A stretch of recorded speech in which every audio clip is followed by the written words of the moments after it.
to Glizza's YouTube channel. Today, we're going to take a closer look to Godok's Limon's LP1200R RGB LED light panel.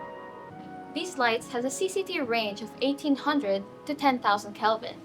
It can either be AC or DC powered. If DC powered, gagamitan natin ito ng V-mount battery. These lights have a power rating of 120 watts, and this is 100 to 220 volts AC, so auto volts siya. Lastly, these lights has 14 built-in lighting effects that we will showcase to you later on. Now, with all of that out of the way, let us see what exactly is included in the package of Godok's Lightmon's LP1200R RGB LED light panels. Okay, so bago pa man yun, tingnan muna natin itong bag na napaka-durable na and very sleek ang design. So, let's see what's inside. So, ang unang-una na makikita natin dito is yung mismong panels natin. Yan. Like that. Siyempre, meron na dito yung tatlo. Besides that, we have here the 3 power adapters.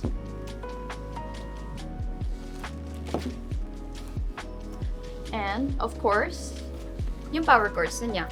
Kasama na siya. And lastly, we have here are the tripods. Here, at the back. Okay, so that is everything that is inside the bag of Godok's Limon's LP1200R RGB LED light panels. Just a quick reminder. When removing the barn doors, press the locks and slide them out.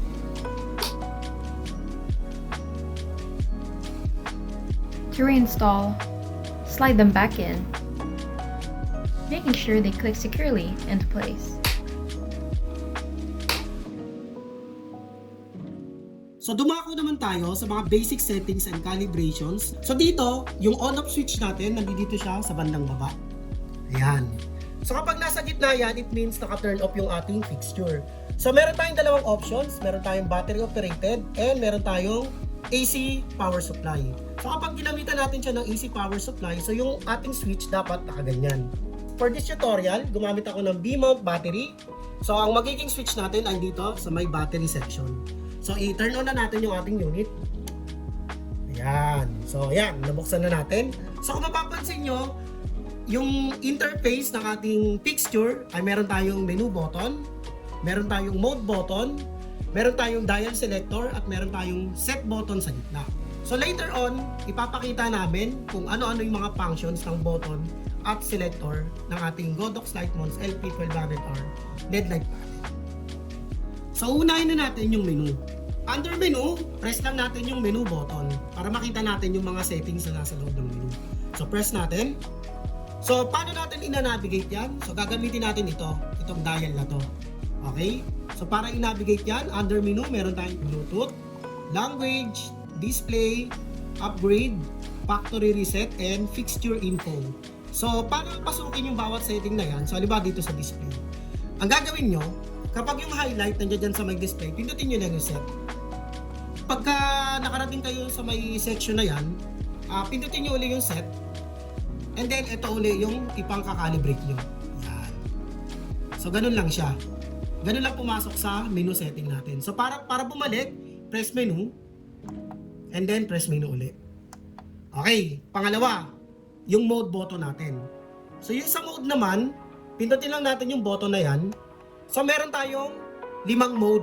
So, meron tayong CCT, meron tayong HSI, meron tayong RGBW, gel, at meron tayong effects. So, para makanavigate tayo kung anong mode yung gusto natin, of course, gagamitin natin itong dial selector natin. So, ikot lang natin yan, mapupunta na tayo dyan sa mode na gusto natin. So, una nating pasukin yung CCT. So, sa CCT, pindutin lang natin yung set para makapasok tayo sa loob. Alright, ayan. Nandiyan dyan yung ating dimmer, nandiyan dyan yung ating color temperature, at yung ating GM or green magenta shift. Para makanavigate ka sa settings ng ating CCT, ang gagawin mo is gagamitin mo tong selector na to. So, pipindutin mo muna siya. Okay. Pag pinindot mo yan sa gitna, pwede ka nang mag-navigate kung saan mo gusto. Kung sa color temperature or sa green magenta shape. So halimbawa dito sa color temperature tayo magka-calibrate. So kapag nailagay mo na yung highlight dyan, pindutin mo ulit yung set, that's the time na pwede mo na siyang i-calibrate kung anong color temperature ang kailangan mo. Ayan. So, tingnan natin yung pinakamababa. So, kagaya ng sinabi namin, ang pinakamababa natin na Kelvin is 1,800 up to, ayan o, up to 10,000 Kelvin. So, yun yung sagad natin na color temperature. Halimbawa, pupunta ka naman sa dimmer, pindutin mo ulit yung set, and then, tsaka mo i-navigate. Pindutin mo ulit yung set, and then, that's the time na mababago mo yung dimmer. So, yung dimmer natin up to 100%. Okay. So, from 0 to 100%. Okay. So, tapos na tayo sa may CCT mode. So, para makapunta ulit sa mga mode selection, pindutin ulit natin to mode button na ito. Okay. So, sunod naman natin is yung HSI o yung ating hue, saturation, and intensity. So, gamitin ulit natin to. Yan. Select natin. Press set. Yan. Sa HSI natin, so yan din yung mga calibrations natin. Meron tayong dimmer, hue, at saka saturation. So para makapunta doon, ganun ulit, press mo lang muna yung set. And then navigate, punta ka sa may hue, press mo yung set, and then tsaka mo siya i-calibrate. So yung hue natin, ayan, makikita nyo naman, nagbabago yung ilaw niya kapag iniikot ko yung ating dial selector. Okay, from 0 to 360 ang ating hue.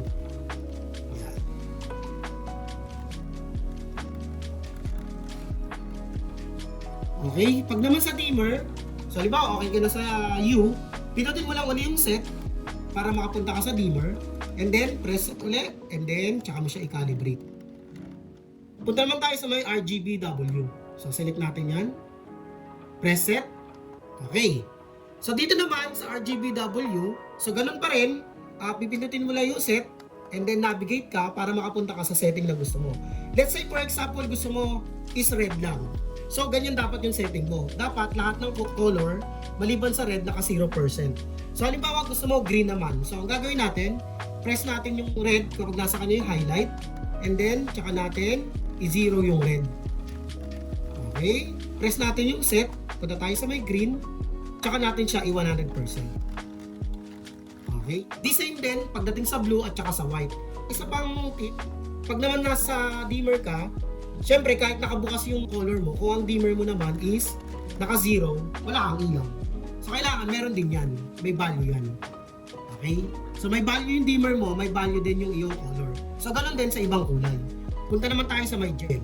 Sa gel natin, yan, marami naman tayong mga setups na kailangan dyan. Depende na lang sa kailangan nyo. Dito sa ating gel, meron tayo dito mga preset. So, ito yon yung nasa baba na to.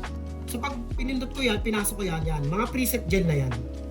Yan yung hindi ka na magka-calibrate. Talagang ano na yan, preset na siya. So kung gusto mo yung mabilisan lang. Okay, next na natin yung ating effects. So press lang natin yung set. So under effects, meron tayong flash, meron tayong lighting, cloudy, broken ball, TV, candle, fire, firework, explosion, welding, police car, SOS, cycle, and party. So, pakita ko lang yung isang example. So halimbawa, cop car tayo.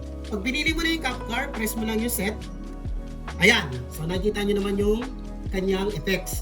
Ano na rin siya, naka-calibrate na. Pero, pwede mo pa rin baguhin yan, depende sa gusto mo. Halimbawa, dimmer. So, press mo yung set, and pwede mo nang hinaan. Ayan. So, test pa tayo ng iba. So, halimbawa, itong party. Ayan, party. So, press ko yung set.